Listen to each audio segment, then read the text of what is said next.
Assalamualaikum warahmatullahi wabarakatuh. Perkenalkan, saya Alia Aprilianti, NIM 182200050, akan menjelaskan mengenai konsep dan cara kerja video encoder dan decoder pada standar H261. Sebelumnya, kita perlu mengetahui yang dimaksud dengan standar H261 itu apa sih? H261 adalah standar internasional kompresi video digital pertama, rekomendasi dari ITU-T yang berisi standar video codec untuk layanan audio visual dengan mendukung bitrate P x 64 KB per second. Standar H21 dirancang untuk layanan audio visual saluran telepon ISDN secara real-time, seperti video call, video conference, dan layanan audiovisual lainnya. Desain standar H261 ini juga adalah dasar untuk hampir semua standar internasional pengkodean video berikutnya. Frame sequence yang digunakan standar H261 hanya terdiri dari dua jenis image frames, yaitu iframe sebagai intraframe dan pframe sebagai interframe. Iframe bersifat independen, sedangkan pframe tidak independen karena merupakan frame hasil prediksi dari iframe atau pframe sebelumnya. Untuk proses coding akan dilakukan penghapusan redundansi spasial pada iframe, sedangkan pada pframe akan dilakukan penghapusan redundansi temporal. Nah, proses coding pada iframe dan pframe tentunya berbeda. Pada iframe coding, setiap makroblok 8x8 pada iframe akan diambil dan dilakukan kompresi lossy mulai dari density, quantization, dan kompresi lossless yaitu entropy coding. Sedangkan pada pframe coding, makroblok yang seterusnya akan dilakukan proses kompresi diambil dari difference makroblok yang merupakan perbedaan current makroblok pada pframe dan base match makroblok dari hasil pencarian motion vector yang cocok pada frame sebelumnya. Motion vector ini akan dilakukan entropy coding. Kita lanjut ke cara kerja video encoder dan decoder standar H261. Pada video encoder, jika current frame adalah iframe, pertama-tama pada titik 1 dilakukan pengambilan makroblok dari iframe. Setiap iframe akan menjalani iframe coding, lalu hasilnya dikirim ke output buffer.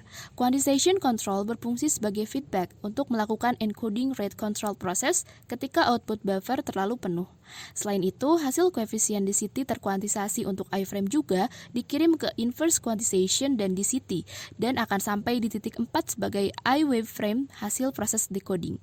iWaveframe ditambahkan dengan input 0 dari titik 5 sehingga pada titik 6 masih tetap sebagai iWaveframe dan akan disimpan dalam frame memory, menunggu untuk digunakan pada motion estimation dan motion compensation based prediction untuk frame P1 berikutnya. Jika current frame adalah pframe, maka ketika frame P1 tiba di titik 1, proses motion estimation dipanggil untuk menemukan motion vector makroblok yang paling cocok pada frame iWave. Estimasi motion vector dikirim ke motion compensation based prediction dan variable length encoding. Pada titik 2 dihasilkan makroblok yang paling cocok dengan P1 yaitu frame P1 aksen. Pada titik 3, proses pframe coding dimulai dengan memperoleh difference makroblok untuk prediction error dilambangkan D1. D1 ini akan melalui proses kompresi dan hasilnya dikirim ke output buffer. Seperti sebelumnya, koefisien density untuk D1 juga dikirimkan ke proses dekompresi sehingga menghasilkan D1 wave di titik 4. Pada titik 5 ditambahkan interframe P1 aksen dari hasil prediksi sehingga didapatkan P1 wave di titik 6. Lalu P1 wave disimpan di frame memory menunggu digunakan untuk frame P2 berikutnya. Untuk video decoder, jika current frame adalah iframe, maka kode input untuk iframe akan didekompresi terlebih dahulu oleh entropy decoding, inverse quantization, dan IDCT. Lalu frame hasil dekompresi tiba di titik 1 sebagai iWave. Pada iframe tidak ada motion vector sehingga tidak ada prediksi frame yang dihasilkan karena bukan pframe coding.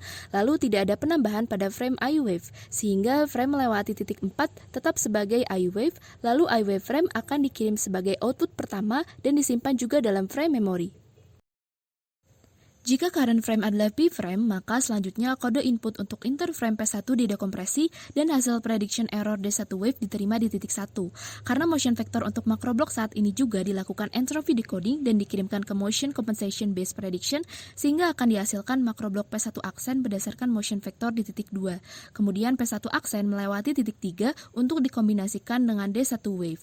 Lalu akan dihasilkan decoded frame dari proses decoding P1 wave yang merupakan kombinasi dari predicted frame P1 aksen dan difference makroblok hasil dekompresi D1 wave. P1 wave disimpan juga di frame memory. Itulah penjelasan encoder dan decoder untuk standar H261. Terima kasih banyak. Wassalamualaikum warahmatullahi wabarakatuh.